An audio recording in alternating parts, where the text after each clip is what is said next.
Vamos a nuestra mesa de trabajo. Allí ya está Tuni Coleman sentado, como también el economista Julián Denaro, que nos visita hoy para Gracias hablar por de estar, temas. Buen día. Buen día. Hola, Tuni. ¿Cómo les va, chicos? Bien. ¿Cómo andan? Bueno, Bien. Y con estos números que están... Grande Julia Estrada, crack indiscutible. Ayer dijo no va a dar 6, le van a poner 5-9.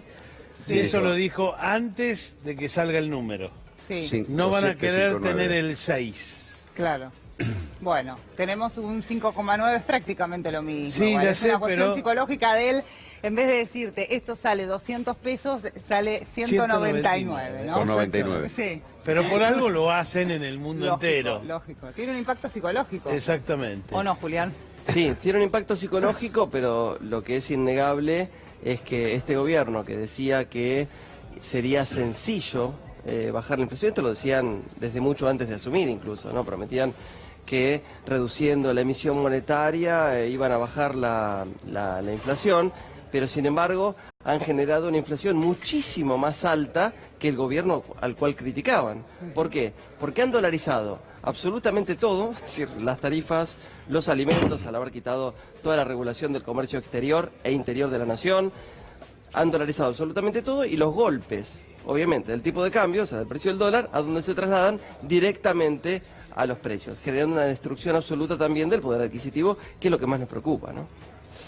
El tema, bueno, por de pronto esto derriba esto de que no emitir, que es la clave para que no haya inflación, o que el tema... Ahora, ¿por qué tiene que haber aumentos paralelos al dólar en los que producen naranjas, cuyo principal insumo es el trabajo argentino, y no, o en las prepagas, para dar otro ejemplo, cuyo Sí. principal insumo son las enfermeras y los médicos? Porque ellos te dicen nuestros insumos son importados. No, una partecita son, pero lo que más tenés son enfermeras, empleados y médicos. ¿Por qué todo tiene que ajustarse por el dólar? Bueno, si hablamos de alimentos, hay varios, digamos, la inflación es multicausal, ¿no? Como decimos, no es unicausal, no es solamente causado por la emisión monetaria, sino que tiene muchas causas. Si hablamos de los alimentos, Argentina es un país que produce alimentos más o menos para 500 millones de personas, entonces estamos hablando de que los alimentos son de exportación, con lo cual... los precios en la mesa de los argentinos no tienen que ser determinada por los precios internacionales, sino que tiene que haber un Estado que controle, que regule y que proteja a nuestro propio pueblo. Primero tenemos que comer nosotros, ¿no?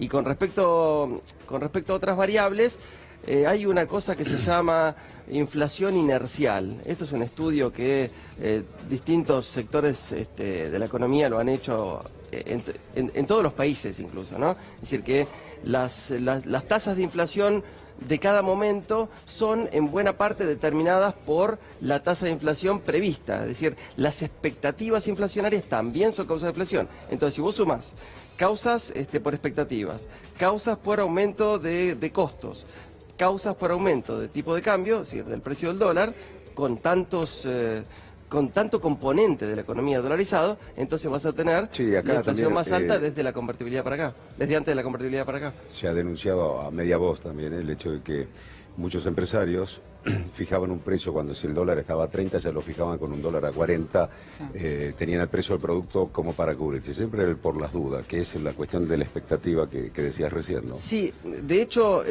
La cosa es cómo se controla eso. Está perfecto justo el complemento, ¿no? Porque de lo que acabas de decir, porque la expectativa devaluatoria Claro. empuja a la expectativa inflacionaria, ¿no? Claro. Y además, como ya hemos visto, digamos, el haber transformado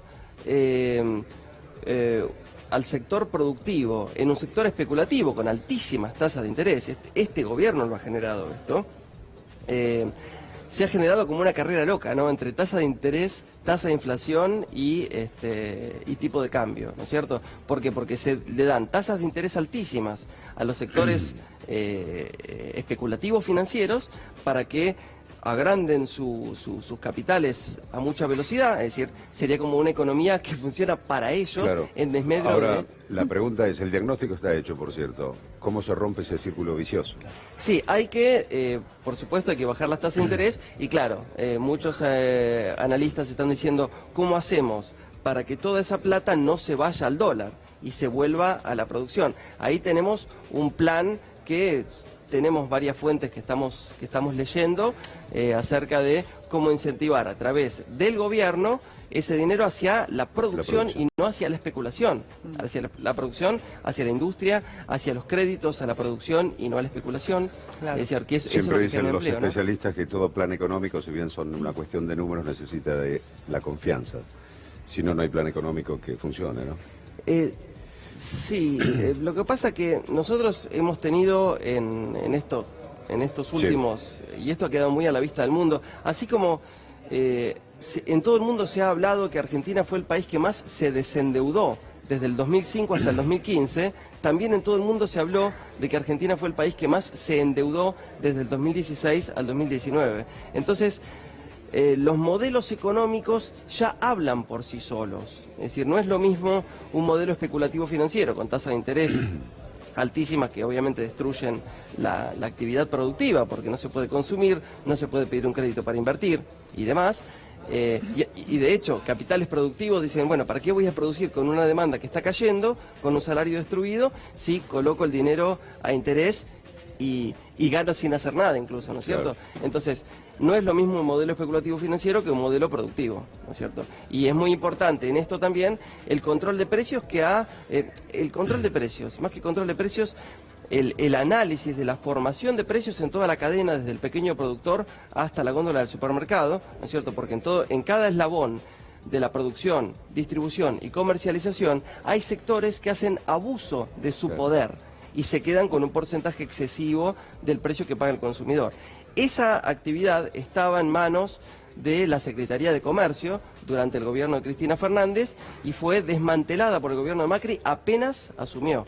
Eso tiene que recuperarse de manera inmediata. Igual hubo en algún momento un control de precios efectivo, realmente efectivo, porque digo, yo a lo largo de los años he escuchado hablar de estos controles, que se iba a los supermercados, que hablábamos también de multas millonarias para aquellos que no cumplían con esos precios estipulados, y la realidad es que no hubo alguno que tuviera una efectividad que beneficiara finalmente al consumidor. Hemos tenido tasas de inflación que muchos analistas coinciden en que deberían haber sido menores, ¿no? Igual no es lo mismo una tasa de inflación del 20 y pico predecible y más o menos estable que una tasa del casi 60 que además se maneja a los golpes, por un lado, claro. Y por otro lado, una característica que es fundamental, ¿no? Porque uno piensa en la inflación y uno como trabajador piensa, bueno, cómo se destruye el poder adquisitivo mío y de los míos y de toda la gente, ¿no es cierto?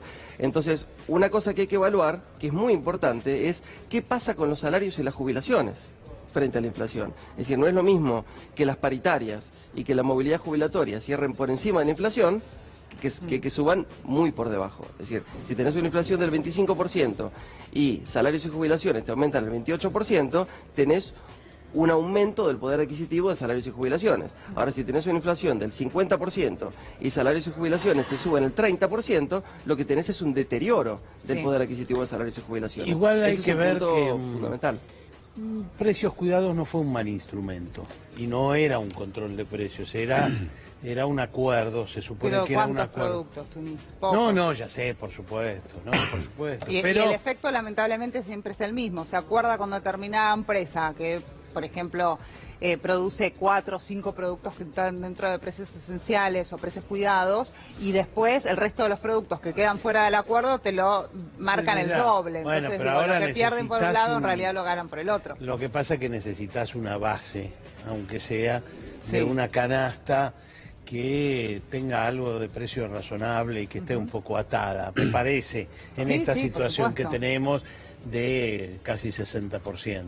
Pero Entonces, bueno, tiene que ser una canasta representativa. Digo, hoy por hoy hablamos de una canasta o de cuidados, precios cuidados, que no incluye carne, por ejemplo, pollo, no incluye frutas y verduras. eran 300 La otra productos, vez- pero tenés razón, que no había, creo que no había ni frutas, Frutas ni y verduras, verduras, ni carne. Ni carne. Nada Hubo estacional. una, o sea, hablamos de carnes, pero eran determinadas carnicerías o en el mercado central, ¿te acordás? Eso en precios esenciales. Sí, exacto, ahora, precios sí. esenciales. Y después, la semana pasada o la anterior, no recuerdo bien, vinieron dos jubiladas y nos mostraron, por ejemplo, la canasta que le llega a ellas por PAMI. Y la verdad eran productos escasos, de marcas totalmente desconocidas, y ellas mismas decían que lamentablemente era incomible, desde las galletitas hasta el arroz, hasta Los las fideos. pastas que tenían hasta un color raro, oscuro. Sí, la cuestión de los precios cuidados, hay varios aspectos que destacar. Uno, digamos que son, como bien ustedes sugerían, no son precios impuestos, sino que son precios sugeridos a través de una investigación que se hace en toda la cadena de producción, distribución y comercialización. Son precios sugeridos. Por supuesto que lo que se necesita es que haya una mayor cantidad de productos de referencia, son precios de referencia, digamos, eso de alguna manera evita que otras empresas que no acordaron puedan subir los precios, porque vos tenés el precio de referencia, bueno, mira, tales empresas me venden a este precio, entonces las otras, si lo suben, Pierden por una venta. cuestión de elasticidad, ¿no? Es decir, dejan de El tema dejan era de vender. encontrar esos productos en las góndolas. Y también. por otro lado, digamos, la crítica o cuestionamiento al precios cuidados tal vez es injusta en cuanto a que precios cuidados comenzó a funcionar en el 2014 y lo hicieron dejar de funcionar a fin del 2015 cuando asume Mauricio Macri, ¿no es cierto? Entonces, digamos, es algo que tiene apenas año y medio, 2 años como máximo, digamos, exageremos 2 años de funcionamiento, y era algo que, digamos, Que tampoco funcionaba del todo bien, la que era muy difícil construcción el es control progresiva. también, ¿no? Por supuesto, Claro. pero la construcción es progresiva, no es de Claro. golpe, ¿no es cierto? Entonces, esa construcción progresiva, donde hay que investigar, donde hay que trabajar con distintos sectores de la producción, que tiene que estar entrelazada, que tiene que estar conectada, que tiene que estar comunicada y que tiene que estar informada. Además, no es rápida, entonces es un crecimiento progresivo que lo interrumpieron. Entonces hay que volver a retomar esa cuestión. Un sector que está golpeado siempre son los jubilados, digamos, y con el tema de los medicamentos. Exacto. ¿Por qué aumentaron tanto los medicamentos, superando la inflación y superando también el tema del incremento del dólar? Bueno, esto tiene que ver, como escuchaba Augusto Costa hablar del precio de la leche que subió un 75%, ¿no es cierto? Tiene que ver con los sectores concentrados, como decíamos antes, que hacen abuso de poder y, digamos, ahí juegan con hasta qué precio puedo vender, ¿no es cierto? Y hay sectores, bueno, siempre fue un sector clave el de los alimentos, el de los medicamentos. Hay sectores que tienen un poder concentrado muy importante, que se manejan de manera muy concentrada, precisamente, es decir, monopolios, oligopolios, es decir, donde unos laboratorios te hacen 2 o 3 medicamentos, otro laboratorio te hace 2 o 3 medicamentos, y así contienen todo el mercado. Entonces tienen una posición de poder muy fuerte que les permite imponer el precio. Claro. Por eso es importante, como dijo el candidato, prácticamente todos los indicadores suponen que Alberto Fernández será el próximo presidente. Decía, lo primero que hay que hacer es devolver los medicamentos gratis a los jubilados, ¿no es cierto? Y eso, en realidad, dentro de su explicación, también, y atándolo y conectándolo con la explicación anterior de las ganancias extraordinarias del sector financiero que ha destruido el aparato productivo de nuestro país, Alberto Fernández explicaba que el costo de darle medicamentos gratis a los jubilados durante todo un año equivalía a 1 semana de intereses de las LELIQs. O sea, fíjate vos cuál es el peso o el saqueo, la sangría que genera la ganancia del sector financiero especulativo sobre el conjunto de nuestro pueblo, ¿no? Con 1 semana de intereses de LELIQs se cubre el total de medicamentos gratuitos a los jubilados durante todo un año, ¿no es cierto? Esas cuestiones son fundamentales para revertir. Ayer cuando se difundió el dato, el ministro de Salud habló y dijo que habían entablado allí una suerte de negociación para tratar de llegar a un acuerdo de precios con los laboratorios y evitar que se disparara tanto el precio. Estamos hablando de un aumento del 63,5% aproximadamente en lo que va del año en cuanto a los medicamentos, y dijo, lamentablemente no pudimos llegar a ningún tipo de acuerdo. Bueno, estamos hablando de lo mismo, o sea, tiene que haber un Estado presente, ¿no?, que controle, que proteja al conjunto del pueblo y no que proteja solamente a los sectores concentrados. Este gobierno de Mauricio Macri además ha generado un endeudamiento que es una de las principales preocupaciones, ¿no es cierto? Porque nosotros teníamos, hacia fin del 2015, éramos un país prácticamente desendeudado en términos del sector externo en moneda extranjera, y la deuda externa se ha multiplicado. Uno de los indicadores que son conocidos es, mira, toda la deuda externa, toda la deuda con el Fondo Monetario Internacional, desde 1956 hasta el 2001, fue 10.000 millones de dólares, que fue lo que pagó Néstor Kirchner en el 2005. Y en tan solo un año y medio, Mauricio Macri generó 5 veces lo que se había generado en 45 años con el Fondo Monetario Internacional. Y no fue para generar una mejora en nuestra población, fue para que se la lleve el sector financiero transnacional.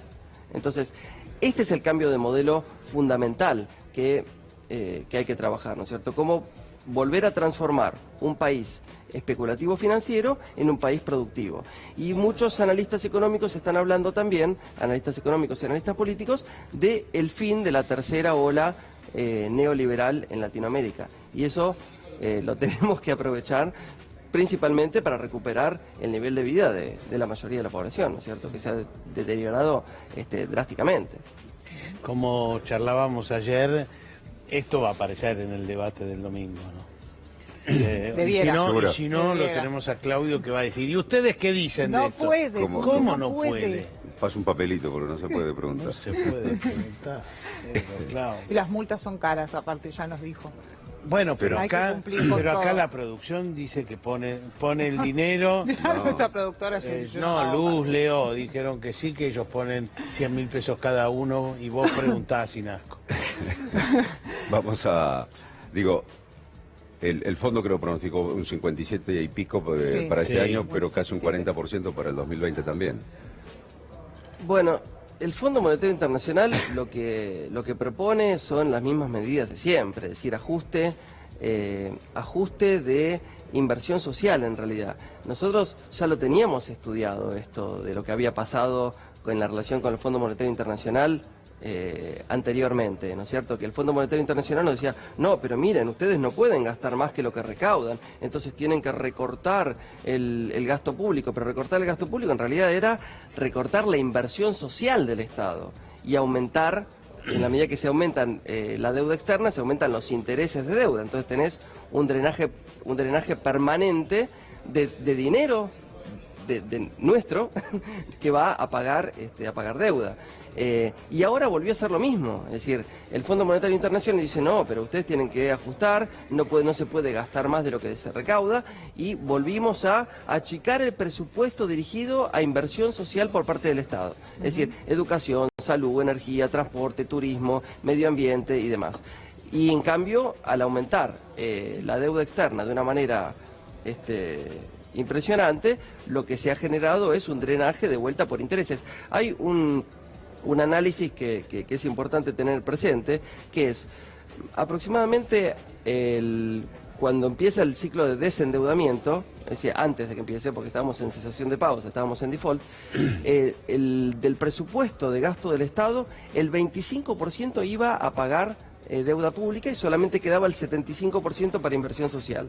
Luego del periodo de desendeudamiento, que va del 2005 al 2015, gracias a tener un bajo coeficiente de deuda sobre PBI, menos del 8% iba a pagar deuda pública. Por lo tanto, quedaba el 92% de la recaudación del Estado disponible para inversión social. Y ahora volvimos a los valores anteriores, es decir, tenemos más del 20% de la recaudación del Estado que va dirigida hacia deuda pública. Y eso es algo que han mentido a través de todos los comunicados, hablando del equilibrio primario. Bueno, equilibrio primario o menor déficit primario en realidad significa ingreso del Estado, menos gasto del Estado, pero sin contar los intereses de deuda. Entonces ahí han mentido, porque los intereses de deuda se han incrementado muchísimo y lo que ha bajado en realidad fue la inversión social por parte del Estado.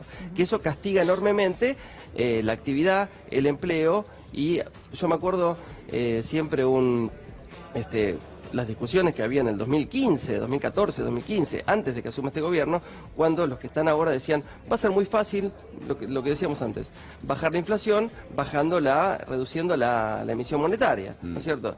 Y los cuestionamientos, ¿no?, de monetaristas versus inversión social, lo que decían es, bueno, pero si quitas la financiación de la inversión social, lo que vas a tener es un parate, una menor actividad económica, eso va a aumentar inmediatamente el desempleo y la pobreza.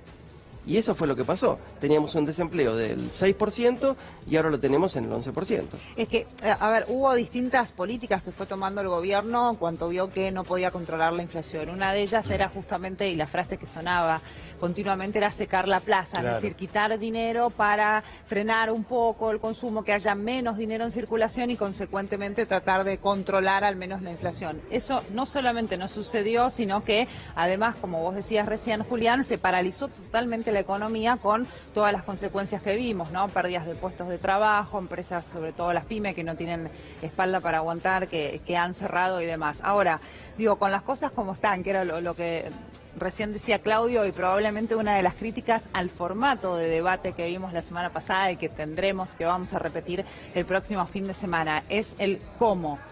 ¿Cómo se sale de esto? Igual, no sé si están de acuerdo. Creo que el eje de Alberto Fernández no es el inflacionario, sino el eje es volver al crecimiento. Claro, reactivar. Entonces, ahí no veo que pasemos de 57 a 0, ni a 20, ni a nada. Digamos, el eje pasa a empujar un poco el consumo y aunque haya inflación. Aunque haya inflación. Y que claro, los sueldos y las jubilaciones crezcan, acompañen porque lo que hay que hacer es que la gente compre y no cierren los negocios, sí, por decir, sí, creo eso. Es que si pensamos en que el único mal es la inflación, ¿no?, la convertibilidad no hubiera sido un periodo destructivo, porque la convertibilidad no tuvo inflación, de hecho termina con deflación la convertibilidad, ¿no? Entonces, si la inflación fuera el peor de los males, la convertibilidad no hubiera sido el periodo más destructivo de la economía antes de este, ¿no es cierto? Entonces, por supuesto que hay que bajar los índices de cómo están ahora, eso por supuesto. Ahora, pretender tomar la reducción de la inflación como el eje de la economía y volveríamos a equivocar el camino, porque el camino más urgente es incrementar el poder adquisitivo del consumo, sí, para recuperar empleo, para que la gente pueda volver a vivir bien, para que los negocios dejen de cerrar, porque una de las cuestiones que incluso son diferentes de la época de la dictadura y de la época de la convertibilidad, que fueron los dos periodos anteriores de destrucción, es que los negocios cerraban porque, bueno, además de la apertura comercial que se vuelve a repetir, ¿no?, porque es el mismo modelo económico, ¿no?, el de la dictadura del 76 al 83, el de la convertibilidad del 91 al 2001 y el del gobierno de Macri son más o menos el mismo modelo económico, con apertura comercial indiscriminada y todo eso, pero además los negocios, entre otras cosas, cerraban porque la gente no tenía plata. Pero ahora, además cierran porque no pueden pagar las tarifas. Entonces, es un combo que para la actividad económica y empresarial es trágica. Y ese puede ser un ángulo por el cual baje algo la inflación, ¿no? Digamos, sostener un poco las tarifas puede ser un exacto, ángulo para, no te digo bajar a 0, pero bajar un poco levemente. Sí. Pero el centro va a estar en el crecimiento, en buscar, en retomar un poco la actividad económica, prender la economía, como dicen, claro, como dicen ellos, claro, ¿no? Eso es lo más urgente, por supuesto. Recuperar el mercado interno, ¿no? Que es lo que genera... Julián, una empleo. última Sí. pregunta, porque en el día de ayer el dólar tuvo un pequeño aumento, 60,50 creo que cerró el oficial, pero el dólar blue se disparó y está ya en 64 pesos. ¿Eso qué implica? ¿Qué lectura haces? Que las expectativas no son de confianza, como usando las palabras que teníamos hace un rato, no son de confianza, y lo que está haciendo en realidad el gobierno para evitar que se dispare es usando nuestra plata para regalársela a quienes compran dólares para fugársela. No es que cuando el dólar está quieto es porque el gobierno está obrando a favor del pueblo. No, está regalando nuestra plata a los sectores concentrados. Hace poco tiempo parecía que con este reperfilamiento que había conseguido el ministro de Hacienda, esto de postergar vencimientos urgentes de corto plazo, le daba una liquidez suficiente como para... liquidez, es decir, le daba la cantidad de dólares suficiente como para aguantar hasta el fin del mandato sin un golpe devaluatorio. Bueno, esa confianza pareciera haberse perdido. Pero bueno, esperemos que eso no ocurra, porque si vuelve a pegar un salto el dólar, vamos a ver aumentada la pobreza y el sufrimiento de la mayoría de los argentinos. Bien. Así que esperemos que esto pueda ser controlado nuevamente. A lo largo de la historia con el tema de la pobreza, ¿no? Hubo como mejorías, pero siempre se volvía y crecía. Venía un gobierno, le iba más o menos bien, pero se iba ese gobierno y la pobreza crecía. Pero hay una cuestión estructural de un 25% que nunca ningún gobierno pudo romper. Eso la llevamos más abajo, pero la dejamos como estabilizada a la pobreza, a lo mínimo que se puede hacer. Yo digo, es como que nos acostumbramos que si hablamos del 20% de los pobres es como que pasa de largo y nos alarmamos cuando los índices son tan altos, siendo que un 20% de pobreza en un país, un 14%, es una cifra realmente importantísima también, hay mucha gente que está sufriendo. ¿Por qué sucede eso a lo largo de la historia de nuestro país? Por supuesto, pero nosotros no teníamos ese indicador de pobreza antes de la dictadura del 76. Lo que se ha generado fue, a partir de ese momento, como bien vos decís, una pobreza estructural mínima del 25%. Ahora, lo que pasa es que cuando hay un ciclo que va disminuyendo la tasa de pobreza, por ejemplo, el ciclo anterior que baja la pobreza, que comienza en el 2003 hasta el 2015, la baja desde el 55% hasta el 25%, como lo digo redondeado, ¿no? Y ahora volvemos a tener un aumento de la pobreza desde el 25 hasta el 40%. Pero ese ciclo de disminución de pobreza tiene que continuar, no tiene que interrumpirse. Entonces, si hay un modelo económico que genera un aumento de pobreza y otro modelo económico que genera disminución de pobreza, entonces conservemos durante un periodo mayor el modelo económico que genera disminución de pobreza. Claro. Porque si volvemos a poner el modelo económico que concentra la riqueza total de los argentinos en pocas manos, que fuga divisas, que endeuda al país, que destruye la industria y el empleo, que destruye el poder adquisitivo de los salarios y las jubilaciones, y por lo tanto aumenta la pobreza, y bueno, ese modelo obviamente nos va a volver, sería de vuelta cíclico. El tema es no volver a un modelo económico que vuelve a aumentar la pobreza. Esa sería, desde una forma lógica, el pensamiento que responde a eso, ¿no? Ayer en el coloquio de ideas se habló mucho de la pobreza también, se hizo referencia, por supuesto, y lo que piden los empresarios están de acuerdo con un pacto entre empresa, Estado y por supuesto también los sindicatos, pero lo que plantean es que sentar las bases del modelo económico que va a tener nuestro país, independientemente del gobierno que venga, ¿sí? Es decir, fabricar, si querés, las estructuras del modelo económico que se quiere para el país. Y eso es lo que piden también, ¿no? Y lo que sucede es que es una cosa difícil en la Argentina y en el mundo. No es lo mismo que gobierne el PSOE que el Partido Popular, no es lo mismo que gobierne Trump que gobierne otro. Y entonces un gobierno de Alberto Fernández te va a decir... el Estado tiene que intervenir, tiene que haber políticas para empujar tal cosa y tal otra, etcétera, y los otros te van a decir no, tiene que definir el mercado. No es tan fácil establecer una cosa, pero sí por ahí en el tema alimentario. Claro.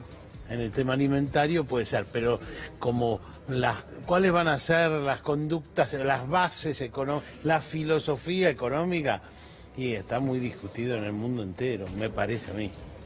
Sí, a mí me parece que la cuestión de los medios de comunicación es fundamental, porque a través de los medios de comunicación se ha engañado a la población con el versito del cambio. Yo me acuerdo, todos nos acordamos, ¿no es cierto?, que las promesas de Mauricio Macri eran, bueno, vamos a cambiar para mejor, vamos a conservar todas las cosas que tenés, todas las cosas que te dio el gobierno anterior, que son muchas, incluso ellos mismos lo decían de esta forma, pero vamos a mejorar las cosas que sí se hicieron mal, ¿no es cierto? Y en realidad fue un engaño. Este engaño de los sectores concentrados de la economía y no tiene que volver a ocurrir. Y los medios de comunicación tienen que servir para que el pueblo está bien informado. Yo siempre utilizo reiteradamente una frase que me gusta mucho de Freud de 1925. Dice, si el Estado está por lanzar una medida que favorece al pueblo en general, y sin embargo a una pequeña minoría esa decisión le resulta adversa a sus propios intereses, esa minoría procede a tomar el poder de la prensa, a través de la cual trabaja la soberana opinión pública hasta interceptar esa medida que va a favorecer a las mayorías. Entonces, me parece que lo que tenemos que tratar de detener es la posibilidad que tienen estos sectores concentrados de engañar al pueblo a través de los medios de comunicación. Gracias, Julián. Gracias a ustedes. Gracias. Nos vamos ahora a